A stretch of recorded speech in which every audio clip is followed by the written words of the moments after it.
Senhor presidente, eu quero primeiro cumprimentar o equilíbrio de Vossa Excelência na condução, mas devo dizer que só estou falando, subir na tribuna, para falar e me dirigir ao povo brasileiro para denunciar esse golpe.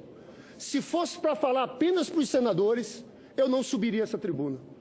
Porque o que acontece aqui é uma fraude, farsa, um teatro de mau gosto. Desde o começo desse processo, os senhores sabem, os debates na comissão especial do impeachment, o que precisa mais, depois de tantas testemunhas, os senhores sabem que não há crime de responsabilidade.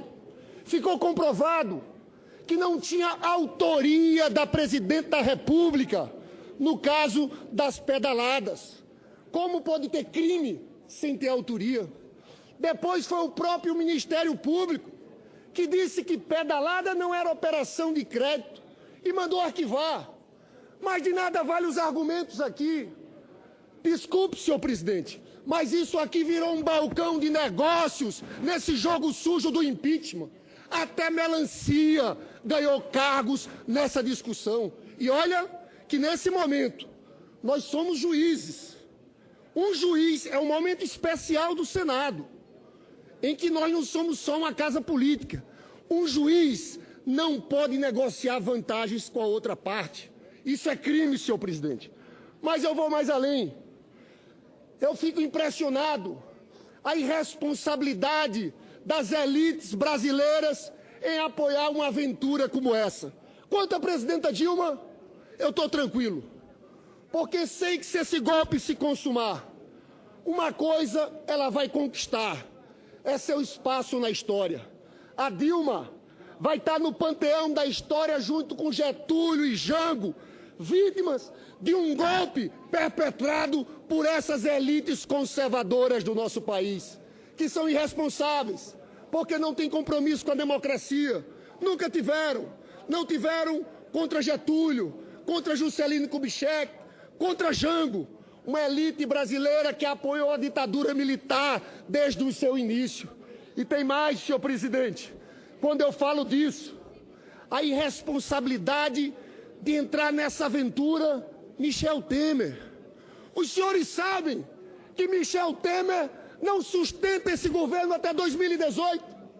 Uma delação de Eduardo Cunha acaba esse governo. Mas não é só Eduardo Cunha. São várias as delações contra o presidente interino. Os senhores estão fazendo um jogo de faz de conta. Estão esquecendo o que aconteceu esse fim de semana. Uma reunião no Palácio do Jaburu. Temer, Eliseu Padilha e Marcelo Odebrecht.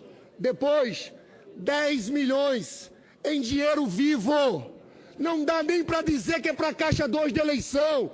10 milhões em dinheiro vivo. E os senhores têm que assumir uma responsabilidade.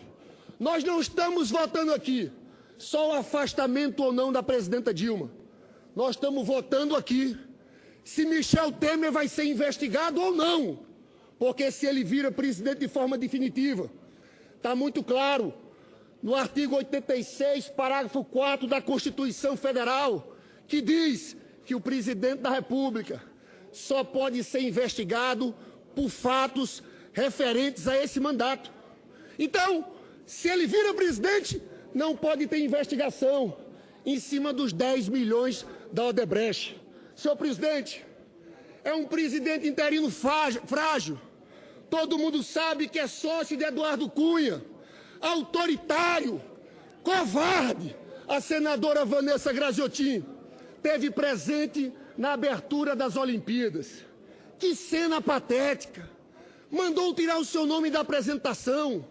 Até na hora de abrir os Jogos, o locutor disse: agora vai ser abertos os Jogos Olímpicos. E não citou o nome do presidente. Mas mesmo assim, levou uma grande vaia, porque ele tem apenas 17% de apoio popular. Essa é a popularidade de Michel Temer. Senhor presidente, eu lamento muito que a gente esteja entrando nesse momento da história. Depois de todo o processo da redemocratização, da Constituição Cidadã do Dr. Ulisses Guimarães, dos avanços sociais, da inclusão social que houve no último período, onde a pobreza extrema caiu de 25,5% para 3,5%. Muitos não lembram, mas antes de Lula e Dilma, nós tínhamos fome no Nordeste brasileiro. Nós conseguimos avançar com o salário mínimo 77% acima da inflação, com a política de cotas que colocou os trabalhadores, a juventude negra dentro das universidades. Acabamos com a escravidão das empregadas domésticas. Eles nunca, senhor presidente, perdoaram isso. Mas depois desse período de inclusão democrática, nós estamos entrando num momento muito perigoso da história do país. Nós não sabemos, depois desse afastamento, o que vai acontecer no nosso país. Nos preocupa muito a criminalização dos movimentos sociais, a prisão de um líder do MST de Goiás pela lei antiterrorista. Nos preocupa muito a repressão a quem coloca faixa de fora Temer nos Jogos Olímpicos. Isso que sempre existiu aqui no nosso país. Nos preocupa muito a declaração de um ministro supremo falando da cassação de registro do Partido dos Trabalhadores. Eu me lembro de 64. Teve gente que apoiou 64 achando que não era uma ditadura. Intelectuais como Alceu Amoroso Lima, Antônio Calado e Carlos Heitor Coni acreditaram naquele momento que em 65 ia haver eleições. O que houve em 65? O ato institucional número 1, acabando com os partidos políticos, e esses intelectuais foram logo para a oposição. Eu digo aos senhores, caçar o registro do PT, depois desse afastamento, para nós significa dizer que nós não temos mais democracia nesse país. Agora, quando atacam Lula e o PT, o fazem por um motivo.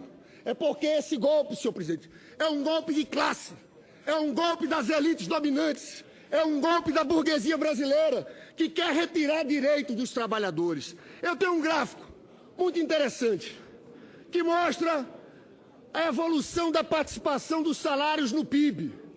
Eles estão convencidos, e dizem isso abertamente, que o problema das empresas brasileiras é que perderam sua competitividade porque aumentaram muito os salários dos trabalhadores. E vem eles, reforma trabalhista, terceirização, querem rasgar a CLT, reforma previdenciária, essa PEC 241, que significa o maior ataque à saúde pública, à educação pública.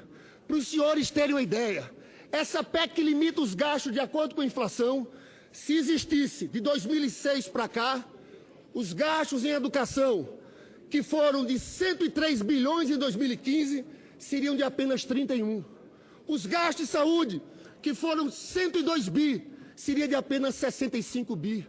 O salário mínimo, que era de R$ 880, seria de apenas R$ 500. Mas também, senhor presidente, esse é um golpe contra a soberania nacional. Eles querem vender o Brasil, entregar tudo, entregar o pré-sal, entregar terras, empresas públicas, reservas indígenas, tudo que der lucro.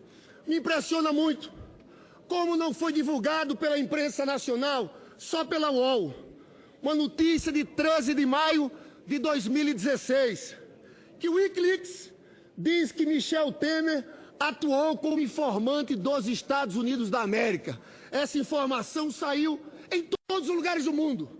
A nossa mídia aqui tenta esconder isso. Então é um programa antidemocrático e antinacional.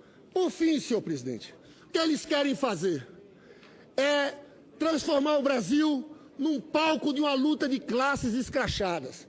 Eu digo aqui em alto e bom som, se vierem com esse programa, nós vamos resistir nas ruas desse país. Os senhores fizeram a primeira ofensiva neoliberal aqui nos anos 90. Caiu Fernando Henrique, caiu De La Rua, Carlos André Pérez, caiu Salinas Gortari no México. Essa direita brasileira, essa elite é tão irresponsável, tão antipovo, que vai se quebrar rapidamente porque o seu programa vai ser um programa de retirada de direitos violentos contra o povo brasileiro. E eu quero dizer que nós vamos resistir, vamos derrotar esses que querem impor essa política contra os trabalhadores. Se os senhores querem luta de classes, nós estamos preparados para combater no parlamento e nas ruas do país.